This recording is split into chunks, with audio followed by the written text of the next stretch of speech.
Perkenalkan, nama saya Gebri Francisca Julia dengan NIM 25022021. Di sini saya akan menyelesaikan tugas dari mata kuliah telaah kurikulum anak usia dini dengan kode sisi 1.9.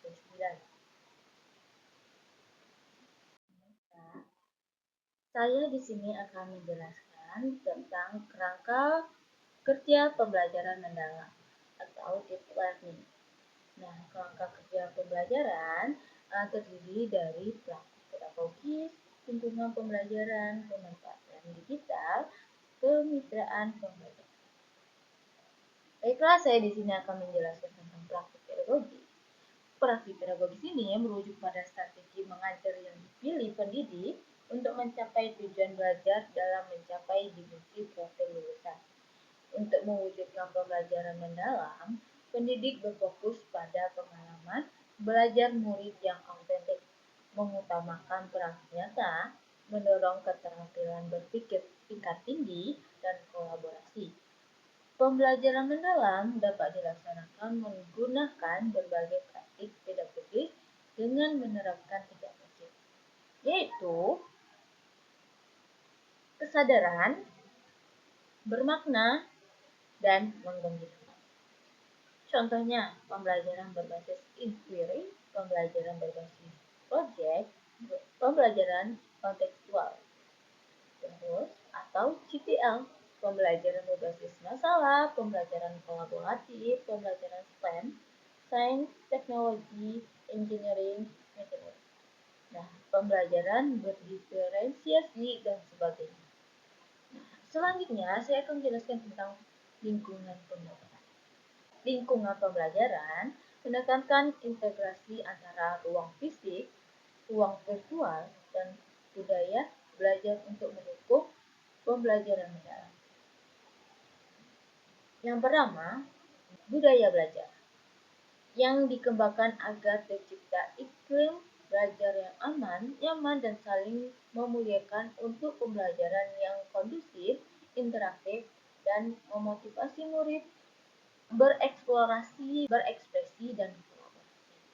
Selanjutnya, optimalisasi ruang fisik sebagai proses interaksi lingkungan langsung dalam menciptakan suasana belajar yang kondusif, meningkatkan kenyamanan, serta mendukung pembelajaran mendalam, baik di dalam ruang kelas yang ditata dengan alat dan bahan yang dapat memotivasi anak untuk melakukan eksplorasi untuk mencapai tujuan pembelajaran maupun menggunakan ruangan di lingkungan sekolah sebagai sumber belajar.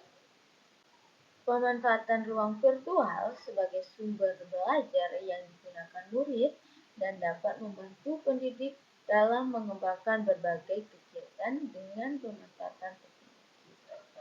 Dengan integrasi ketiga aspek tersebut, proses pembelajaran tidak hanya mendukung perkembangan pengetahuan, tetapi juga membentuk murid yang adaptif dan menjadi pembelajaran mandiri.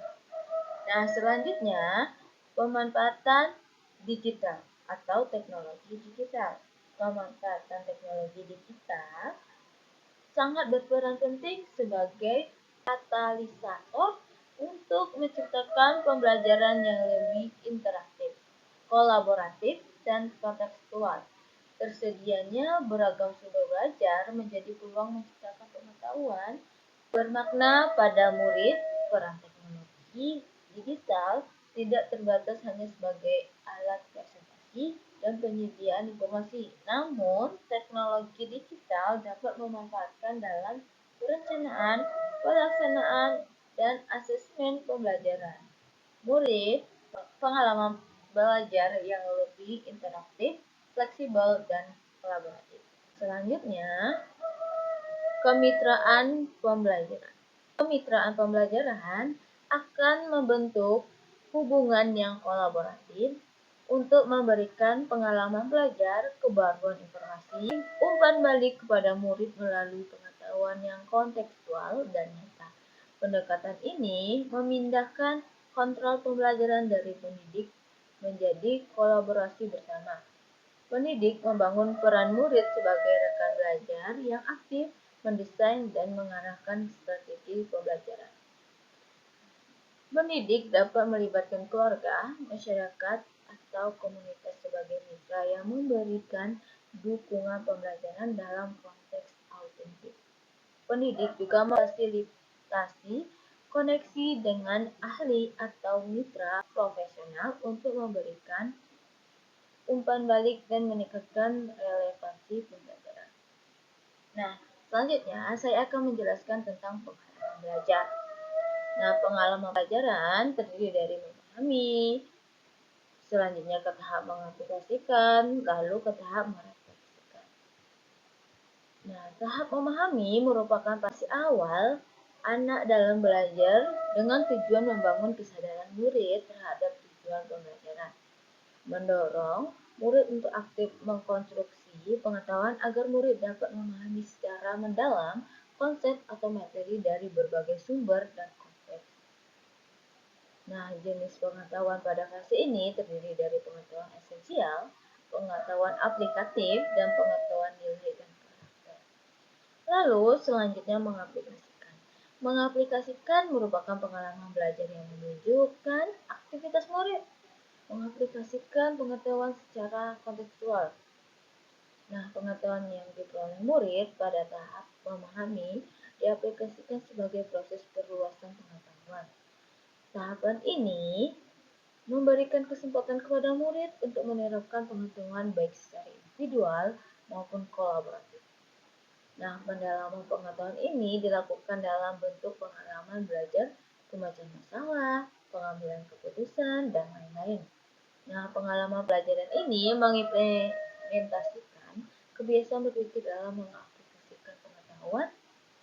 Pengaplikasi pengetahuan ini mengimplementasikan kebiasaan berpikir dalam mengaplikasi pengetahuan yang melibatkan penerapan pola pikir yang mendukung proses belajar, pemecahan masalah, dan pengambilan keputusan secara efektif.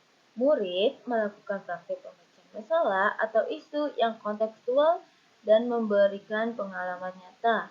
Murid pendidik menghadirkan isu atau masalah dalam konteks lokal atau nasional atau juga global di dalam dunia profesional. Nah, pendekatan multidisiplin dan interdisiplin antar materi pembelajaran berperan penting pada tahap ini. Pada tahap ini, murid membangun solusi kreatif dan inovatif dalam pemecahan masalah konkret yang hasilnya dapat berupa produk atau kinerja murid. Keterlibatan murid ini dapat memberikan manfaat tidak hanya keterampilan akademik, namun juga keterampilan hidup sehingga menumbuhkan kepedulian atas perannya sebagai bagian dari lingkungan sosial. Nah, karakteristik pengalaman belajar mengaplikasikan. Yang pertama, menghubungkan konsep baru dengan pengetahuan sebelumnya. Lalu, menerapkan pengetahuan ke dalam situasi nyata atau bidang lain. Selanjutnya, mengembangkan pemahaman dengan eksplorasi lebih lanjut. Dilanjutkan selanjutnya, berpikir kritis dan mencari solusi inovatif berdasarkan pengetahuan yang ada. Lalu, merefleksikan. Merefleksikan merupakan proses saat murid mengevaluasi dan memaknai proses serta hasil dari tindakan atau praktik nyata yang telah mereka lakukan. Refleksi ini bertujuan untuk memahami sejauh mana tujuan pembelajaran tercapai, serta mengeksplorasi kekuatan, tantangan, dan area yang perlu diperbaiki. Karakteristik pengalaman belajar refleksi itu yaitu pertama memotivasi diri sendiri untuk terus belajar sebagai bagian dari cara belajar. Terus, merefleksi terhadap pencapaian tujuan pembelajaran atau evaluasi diri. Nah, selanjutnya menerapkan strategi berpikir. Lalu, memiliki kemampuan metakognisi atau meregulasi diri dalam pembelajaran. Lalu, meregulasi emosi dalam pembelajaran. Selanjutnya, saya akan menjelaskan tentang prinsip pembelajaran. Prinsip pembelajaran ini terdiri dari kesadaran, bermakna, dan menggembirakan. Dalam pada anak usia dini, pendidikan diperlukan anak adalah kesadaran yang merupakan pengalaman belajar murid yang diperoleh ketika mereka memiliki kesadaran untuk menjadi pelajar yang aktif dan mampu meregulasi diri. Murid memahami tujuan pembelajaran, termotivasi secara intrinsik untuk belajar serta aktif mengembangkan strategi belajar untuk mencapai tujuan. Ketika murid memiliki kesadaran belajar, mereka akan memperoleh pengetahuan dan keterampilan sebagai belajar sepanjang hayat. Nah, bagi murid PAUD, kesadaran akan terjadi ketika murid memahami tujuan dari apa yang dilakukannya. Pemahaman ini dilakukan dalam sebuah proses dengan pendampingan guru. Nah, selanjutnya bermakna. Pembelajaran bermakna terjadi ketika murid dapat menerapkan pengetahuannya secara kontekstual. Proses belajar murid tidak hanya sebatas memahami informasi atau penguasaan konten, namun berorientasi pada pengetahuan, kemampuan mengaplikasi pengetahuan. Kemampuan ini mendukung retensi jangka panjang. Pembelajaran terkoneksi dengan lingkungan murid ini membuat mereka memahami siapa dirinya, bagaimana menempatkan diri, dan bagaimana mereka dapat mengkontribusikan kembali. Konsep pembelajaran yang bermakna melibatkan murid dengan isu nyata dalam konteks personal atau lokal atau dengan nasional dan global. Pembelajaran dapat melibatkan orang tua, masyarakat, dan atau komunitas sebagai sumber pengetahuan praktis, serta menumbuhkan rasa tanggung jawab dan kepedulian sosial. Nah, dalam konteks PAUD, murid mengaitkan pengalaman belajarnya dengan minat dan kebutuhannya. Hal ini akan mendorong murid untuk melibatkan dan merasa memiliki pembelajaran sehingga terbangun makna belajar bagi dirinya. Lalu menggembirakan. Nah, pembelajaran yang menggembirakan merupakan suasana belajar yang positif, menantang, menyenangkan, dan memotivasi. Rasa senang dalam belajar membantu murid terhubung secara emosional, sehingga lebih mudah memahami, mengingat, dan menerapkan pengetahuan. Nah, dalam konteks PAUD, dunia anak adalah dunia bermain. Untuk belajar pasti menggembirakan. Praktik nyata di dalam murid di mana murid merasa nyaman, mendapatkan kesempatan mengembangkan rasa ingin tahunya, berinteraksi dengan lingkungan termasuk benda-benda konkret, belajar bertujuan adalah hal-hal yang menggembirakan bagi murid. Nah, ketiga prinsip tersebut dilaksanakan melalui oleh pikir, olah hati, olah rasa, dan olah raga. Nah, olah pikir atau intelektual adalah proses pendidik yang berfokus pada pengasahan akal budi dan kemampuan kognitif, serta kemampuan untuk memahami, menganalisa, dan memecahkan masalah. Lalu, olah hati, etika. Nah, olah hati adalah proses pendidik untuk mengasah kepekaan batin, membentuk budi pekerti, serta menanamkan nilai-nilai moral dan spiritual. Lalu, olah rasa adalah proses pendidik yang bertujuan untuk mengembangkan kepekaan estetika, empati, dan kemampuan menghargai keindahan serta hubungan antar manusia. Olahraga adalah bagian dari pendidik yang bertujuan untuk menjaga dan meningkatkan kesehatan fisik, kekuatan tubuh, serta membentuk karakter melalui kegiatan jasmani. Lalu, dimensi profil. Nah, dimensi profil ini terdiri dari keimanan dan pengakuan terhadap Tuhan Yang Maha Esa, lalu kewarganegaraan, penalaran kritis, kreativitas, kolaboratif, kemandirian, kesehatan, dan komunikasi. Jika dipahami lagi, 8 dimensi tersebut adalah yang pertama, keimanan dan ketakwaan terhadap Tuhan Yang Maha Esa, menunjukkan individu yang memiliki keyakinan teguh akan keberadaan Tuhan, serta menghayati nilai-nilai spiritual dalam kehidupan sehari-hari. Nilai keimanan ini tercermin dalam perilaku yang berakhlak mulia, penuh kasih, serta bertanggung jawab dalam menjalankan tugas dan kewajibannya. Lalu, keluargaan. Dimensi keluargaan menunjukkan individu yang memiliki rasa cinta tanah air, menaati aturan dan norma sosial dalam kehidupan masyarakat, memiliki kepedulian, tanggung jawab sosial, serta berkomitmen untuk menyelesaikan masalah nyata yang terkait keberlangsungan manusia dan lingkungan. Fokus keluargaan yaitu kesadaran murid untuk mengkontribusikan terhadap kebaikan bersama sebagai warga negara dan warga dunia. Nah, lalu penalaran kritis. Dimensi penalaran kritis ini menunjukkan individu yang mampu berpikir secara logis, analitis, dan reflektif dalam memahami, mengevaluasi, serta memproses informasi. Murid memiliki keterampilan untuk menganalisis masalah, mengevaluasi argumen, menghubungkan gagasan yang relevan, dan merefleksikan proses berpikir dalam mengambil keputusan. Lalu kreativitas. Nah, dimensi kreativitas adalah individu yang mampu berpikir secara inovatif, fleksibel, dan orisinal dalam mengolah data atau informasi untuk menciptakan solusi yang unik dan bermanfaat. Nah, lalu kolaborasi.